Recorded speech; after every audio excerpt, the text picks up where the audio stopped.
আসসালামু আলাইকুম বন্ধুরা, আজকের এই ভিডিওটিতে আমি দেখাবো কিভাবে আপনি আপনার মোবাইলের মাধ্যমে ডিজিটাল ইকামাটা অ্যাক্টিভ করবেন। অর্থাৎ 2021 সালের আগে আমাদেরকে কিন্তু প্লাস্টিক কার্ডের ইকামাটা আমাদের কাছে সবসময় রাখার প্রয়োজন ছিল। অর্থাৎ আমরা যদি আমাদের প্লাস্টিক কার্ডের ইকামাটা আমাদের রুমে রেখে আসতাম এবং যদি আমরা বাইরে যেতাম এবং বাইরে যাওয়ার পর যদি পুলিশ আমাদেরকে ধরতো, পুলিশ আমাদেরকে চেক করতো এবং পুলিশ চেক করার পর যদি আমাদের কাছে ইকামা না পাইতো, তাহলে কিন্তু পুলিশ আমাদেরকে প্রথমবারে 1000 রিয়াল জরিমানা দিত এবং দ্বিতীয়বারে আমরা যদি সেই একইভাবে আমাদের রুমে ইকামাটা রেখে আসতাম এবং যদি আমাদেরকে পুলিশ ধরতো, তাহলে কিন্তু 2000 রিয়াল জরিমানা হতো। এবং তৃতীয়বারে সেই একইভাবে যদি আমরা আমাদের রুমে আমাদের ইকামাটা রেখে আসতাম, তাহলে কিন্তু পুলিশ যদি আমাদেরকে ধরতো এবং ইকামা যদি আমাদের কাছে না পাইতো, তাহলে কিন্তু 3000 রিয়াল জরিমানা হতো। কিন্তু 2021 সাল আসার পর থেকে আপনি যদি আপনার প্লাস্টিক কার্ডের ইকামাটা আপনার রুমে রেখে আসেন, তারপরে কিন্তু যদি আপনাকে পুলিশ ধরার পরে যদি আপনি আপনার মোবাইলে ডিজিটাল ইকামাটা ওনাদেরকে দেখান, তাহলে কিন্তু পুলিশ আপনাকে ছেড়ে দিবে। তো আজকের এই ভিডিওটিতে আমি দেখাবো কিভাবে আপনি ডিজিটাল ইকামাটা অ্যাক্টিভ করবেন। তো ডিজিটাল ইকামাটা অ্যাক্টিভ করার জন্য অবশ্যই আপনার অবসর অ্যাকাউন্ট থাকতে হবে। আপনার যদি অবসর অ্যাকাউন্ট থেকে থাকে, তাহলে আপনি ডিজিটাল ইকামাটা বানাইতে পারবেন। আর যদি আপনার অবসর অ্যাকাউন্ট না থেকে থাকে, তাহলে অবশ্যই আপনি আগে অবসর অ্যাকাউন্টটা ক্রিয়েট করে নেবেন। তো অবসর অ্যাকাউন্ট ক্রিয়েট করার জন্য বিভিন্ন শপিং মলে অথবা বিভিন্ন সিমের কোম্পানির অফিসে কিন্তু সেই অবসর মেশিন আছে এবং আমরা সম্পূর্ণ ফ্রিতে সেই অবসর অ্যাকাউন্টটা বানিয়ে নিতে পারি। তো অবশ্যই আপনারা যারা সৌদি আরবে আছেন, অবশ্যই আপনারা অবসর অ্যাকাউন্টটা বানিয়ে নেবেন। অবসর অ্যাকাউন্টটা বানালেই আপনি ফ্রিতে ডিজিটাল ইকামাটা অ্যাক্টিভ করতে পারবেন। তো আপনি যদি আমার এই চ্যানেলের নতুন দর্শক হয়ে থাকেন, তাহলে চ্যানেলটা অবশ্যই সাবস্ক্রাইব করবেন এবং পাশে থাকা বেল আইকনটা অন করে দিবেন পরবর্তী ভিডিওর নোটিফিকেশন পাওয়ার জন্য।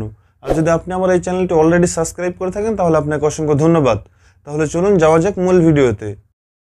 তো আপনারা ডিজিটাল ইকামাটা অ্যাক্টিভ করার জন্য চলে যাবেন আপনাদের মোবাইল গুগল প্লে স্টোরে। গুগল প্লে স্টোরে যাওয়ার পর উপরে যে সার্চ বক্স আছে, সার্চ বক্সে আপনারা লিখবেন অপশন ইন্ডিভিজুয়ালস। অপশন ইন্ডিভিজুয়ালস লেখার পরে সার্চ দিবেন। সার্চ দেওয়ার পরে যে সর্বপ্রথম যে অ্যাপসটা আসবে অপশন ইন্ডিভিজুয়ালস, এই অ্যাপসটা আপনারা ইনস্টল করে নেবেন। তো ইনস্টল করার পরে দেখেন ওপেন লেখা আসছে, আপনারা এই ওপেনে ক্লিক করবেন এবং ওপেন করে নেবেন। ওপেন করার পরে দেখেন এরকম ইন্টারফেস আসবে। আসার পরে দেখেন লগ ইন লেখা আছে, আপনারা এই লগ ইনে ক্লিক করবেন। লগ ইনে ক্লিক করার পরে আপনারা এখানে আপনাদের অফশোর অ্যাকাউন্টের যে ইউজার নেম এবং পাসওয়ার্ড আছে, সেই ইউজার নেম এবং পাসওয়ার্ডটা এখানে দিয়ে নেবেন। তো আমি আমার অফশোর অ্যাকাউন্টের ইউজার নেম এবং পাসওয়ার্ডটা এখানে দিয়ে দিতেছি। এখানে আপনার অফশোর অ্যাকাউন্টের পাসওয়ার্ড এবং ইউজার নেম দেওয়া হয়ে গেলে লগ ইনে ক্লিক করবেন। ক্লিক করার পরে এরকম যখন আসবে, তখন আপনাদের মোবাইলে একটা ভেরিফিকেশন কোড যাবে। তো এই ভেরিফিকেশন কোডটা আপনারা এখানে দিয়ে নেবেন।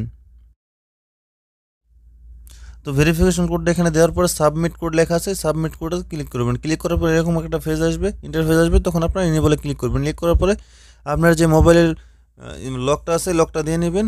দিয়ে নেওয়ার পরে এরকম একটা ইন্টারফেস আসবে। আসার পর নিচে দেখেন মাই সার্ভিস নামে একটা অপশন আছে। তো আপনারা এই মাই সার্ভিসে ক্লিক করবেন। মাই সার্ভিসে ক্লিক করার পরে দেখেন এখানে আছে অ্যাক্টিভ ডিজিটাল আইডি। তো আপনারা এই অ্যাক্টিভ ডিজিটাল আইডিতে ক্লিক করবেন। ক্লিক করার পরে এখানে আপনারা আপনাদের সম্পূর্ণ তথ্য পেয়ে যাবেন। আপনাদের ইকামার এক্সপায়ার ডেট, আপনাদের কফিলের নেম অথবা আপনার কোম্পানির নেম, আপনার ইকামা নাম্বার, আপনার জন্ম তারিখ, আপনি কোন দেশে বা সমস্ত তথ্য এখানে দেখাবে। তো আপনারা একটু স্ক্রল করে নিচের দিকে যাবেন। নিচের দিকে যাওয়ার পরে দেখেন নিচে লেখা আছে অ্যাক্টিভ ডিজিটাল আইডি। তো আপনারা কি করবেন, এই অ্যাক্টিভ ডিজিটাল আইডিতে ক্লিক করবেন। ক্লিক করার পরে আপনাদের যে লকটা, মোবাইলের লকটা আছে, লকটা দিয়ে নেবেন। লকটা দেওয়ার পরে ঠিক এরকম একটা ইন্টারফেস আসবে। তো এই ইন্টারফেসটা আসার পরে আপনারা এখানে আপনাদের ডিজিটাল ইকামাটা অ্যাক্টিভ হয়ে যাবে এবং এখানে দেখতে পারবেন একটা কিউআর কোড আছে। তো এখন এই অ্যাক্টিভ করার পরে এখন যদি আপনারা রুমে আপনাদের ইকামাটা রেখে আছেন এবং যদি পুলিশ আপনাদেরকে ধরার পর আপনারা যদি এই ডিজিটাল ইকামাটা এখন যে ইন্টারফেসটা আপনারা দেখতেছেন স্ক্রিনে, এইভাবে যদি আপনারা পুলিশকে দেখান, তাহলে কিন্তু পুলিশ আপনাদেরকে ছেড়ে দিবে। ভিডিওটি দেখে যদি আপনার কোনো উপকার আসে, তাহলে অবশ্যই একটি লাইক করে যাবেন। আর ভিডিও যদি না ভালো লাগে, তো একটু ডিসলাইক করে যাবেন।